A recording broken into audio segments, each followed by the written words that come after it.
Hello students and namaste everyone. I am Dhaval sir and our today's topic is your unit 1 poem, that is The Ant and the Cricket, which is adopted from the Aesop's fable. Right. So this poem is a fable. Now fable means what? So fable is a traditional short story in which animals behave like humans and they give us a message or a moral or a message. So the Ant and the Cricket poem by Aesop is in the form of a story in which there are two different insects, that is the cricket and the ant. The cricket, it is an insect like a grasshopper, and the ant. So in this poem the poet says that the cricket is a silly fellow, that means a stupid or a foolish creature who during the summer or the spring season, that means this is actually the story which is related to a place where there is extreme cold and the place is covered with the snow during the winter. So during the summer or the spring season, when the atmosphere is clear and everywhere it is sunny day, bright and sunny, the cricket keeps on singing day and night because it is very happy by seeing the beautiful surrounding or the nature around it, and it forgets to gather food for its future and also does not form a shelter for itself, because in the place where there is extreme cold you need food, you need to gather some food for that season and you need a better shelter to protect yourself. But this cricket is a foolish fellow and it doesn't do any such kind of thing. On the other end, there is a ant who is a wise one, that means a very understanding one, who during the summer season itself gathers a lot of food for itself and also forms or builds a shelter for itself so that during the winter season it does not have to suffer. Okay, now I will read out the poem and explain it to you. A silly young cricket, accustomed to sing through the warm sunny months of gay summer and spring, began to complain when he found that at home his cupboard was empty and winter was come. Not a crumb to be found on the snow-covered ground, not a flower could he see, not a leaf on a tree. Oh, what will become, says the cricket, of me? So, through this paragraph, the poet tries to explain us that there was a silly young cricket. Silly means foolish. And a silly young cricket. So, there was a foolish cricket. Cricket, as I have explained, it is an insect like a grasshopper, was accustomed to sing. Accustomed means habituated or used to. So it was habituated to sing through the warm sunny months of gay summer and spring. So here the poet says that during the summer and spring season, when the atmosphere is clean and everywhere there is greenery, it is the best time in a place where there is extreme cold, because there is plenty of food and everything available to everyone. So it was gay. Gay means here happy and enjoyable. So those were the days or the seasons during which the cricket was very happy, and due to it, it kept on singing day and night. Began to complain when he found that at home his cupboard was empty and winter was come. So through these lines, the poet says that those seasons, that is the summer and the spring, passed quickly and the winter came. So as the winter came, everything around the place was covered with snow, and during such season it was very difficult for everyone to find food, and during that time the cricket did not have even a piece of food. Crumb. Crumb means not crumb means a piece of food. So the cupboard of the cricket was empty as it had kept on singing day and night during the summer and the spring, and as now the winter has already come, there was nothing for him to eat. Not a crumb to be found on the snow covered ground, not a flower could he see, not a leaf on a tree. So, as the winter has come, the poet says that there was not a single piece of food with the cricket in his cupboard. Then he says that as the ground was covered with snow, it was very difficult for the cricket to find food for itself. Not a flower could he see, not a leaf on a tree. That means, through this line, the poet says that as a place where the winter had come was totally covered with snow, even the leaf and the flowers on the plant or the trees were not seen. Oh, what will become, says the cricket of me. So, as there was nothing for the cricket, or the cricket had not gathered anything for itself during the summer and the spring season, it was starving because of the hunger, and because of that it was worried that how he will be able to survive this cold or the chilling cold winter days of summer. So he says that what will become of me. So here the first paragraph gets over. Now in the second paragraph, I'll read out the paragraph first. At last by starvation and famine, made bold, all dripping with wet and trembling with cold, away he set off to her miserly end, and to see if, to keep him alive, he would grant him shelter from rain and a mouthful of grain. He wished only to borrow, he would repay it tomorrow. If not, he must die of starvation and sorrow. So, through this paragraph, the poet says that as the cricket had not gathered anything for the winter for itself, right? Now it was dying out of hunger. It was starving. Starving means to suffer extreme hunger. So because of extreme hunger, it was about to die. And on the other side, there was extreme cold, that is the chilling cold, which was very difficult for him to survive. Famine. Famine means there was acute shortage of food for him, but it gathered its strength, and it was trembling very much, but then too it decided that it will go to its friend, that was ant. So the cricket decides that it will go to its friend ant, and it will try to seek its help for food and shelter. So it goes to the miserly ant. Miserly here means tiny. To see if, to keep him alive, he would grant. So it decides that it would go to the ant, and it will try to seek help from the ant. So it goes to the ant and it asks ant that please give me some food.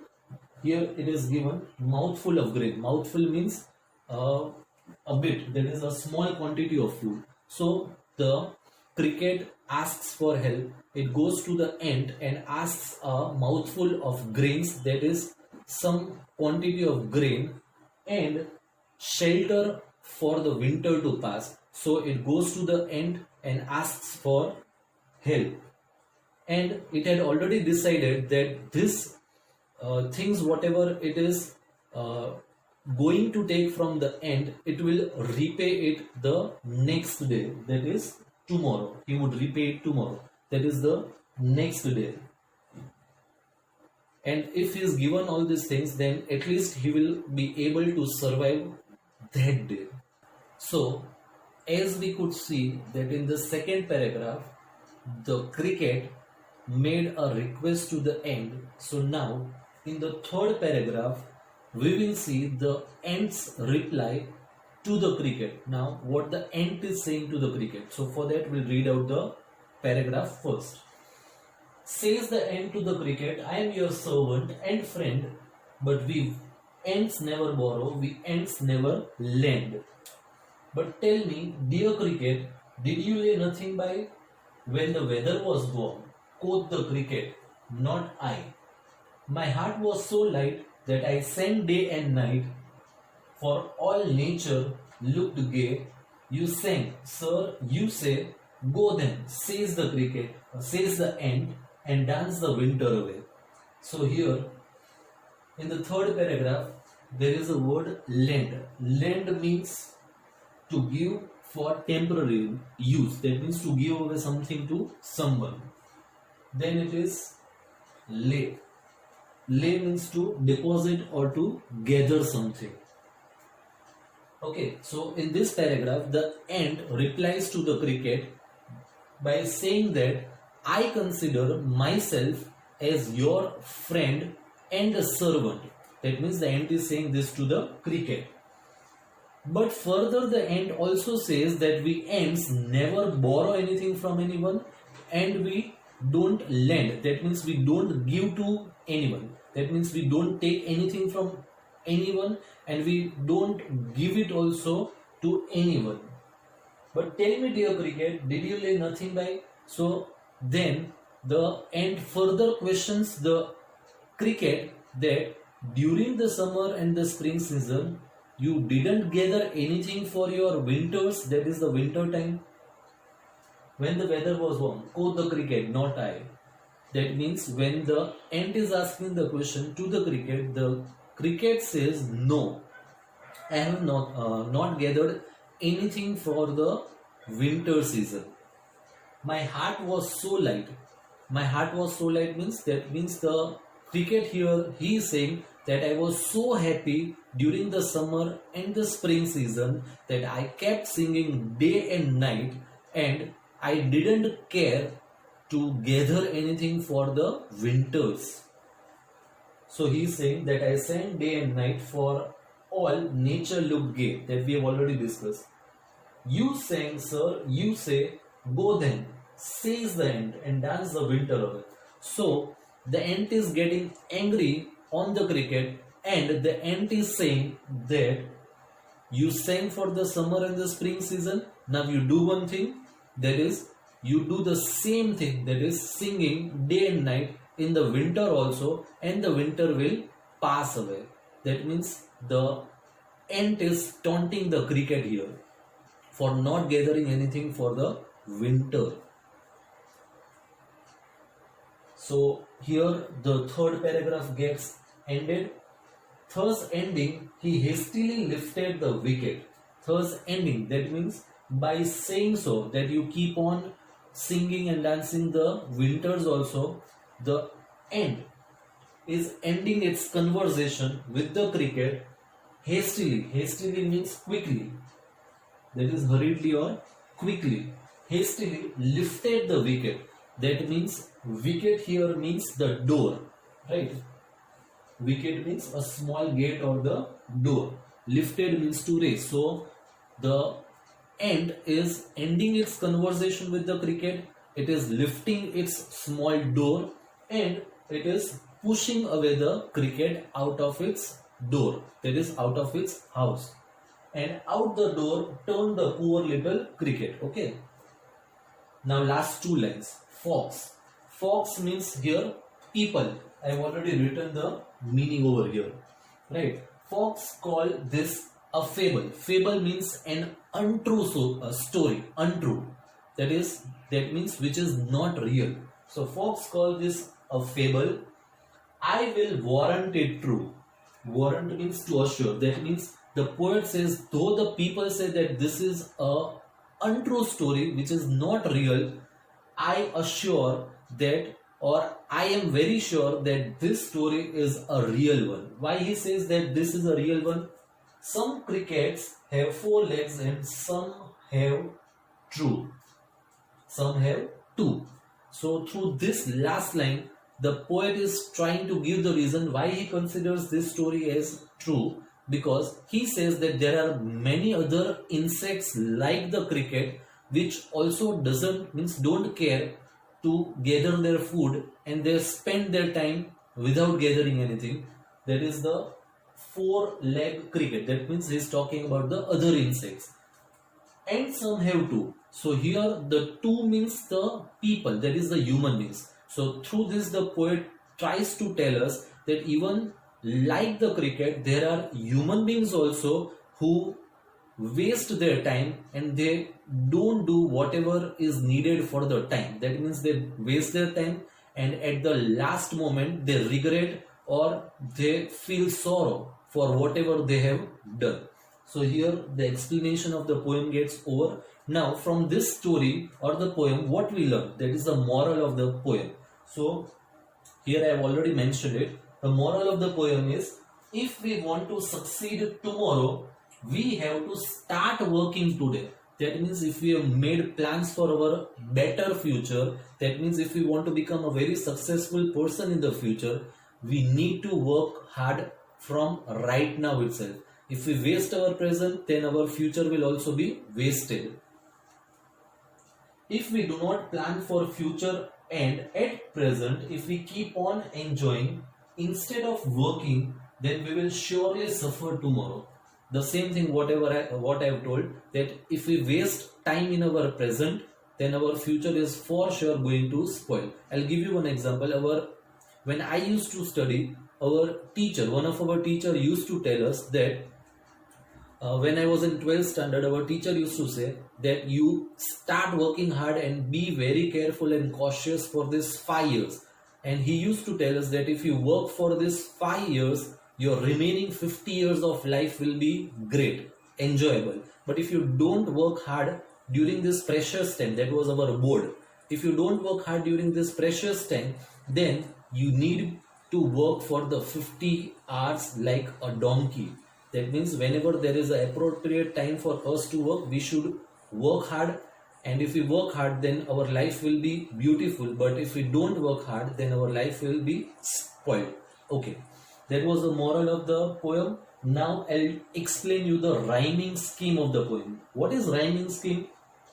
Whenever in the poem we are given the paragraph, in the paragraph the last words of the para, right, if they are rhyming, then that is said to be the rhyming scheme. So in this poem, the paragraph which is already written over here, I'll explain it to you. In this paragraph, the last word is friend. Here it is lend. That means these two words are rhyming. So I have given the letter A to it. Then it is by and I. Again it is rhyming. You might have learned rhyming words in your previous classes. So by and I is again rhyming. So I have given the letter B to it.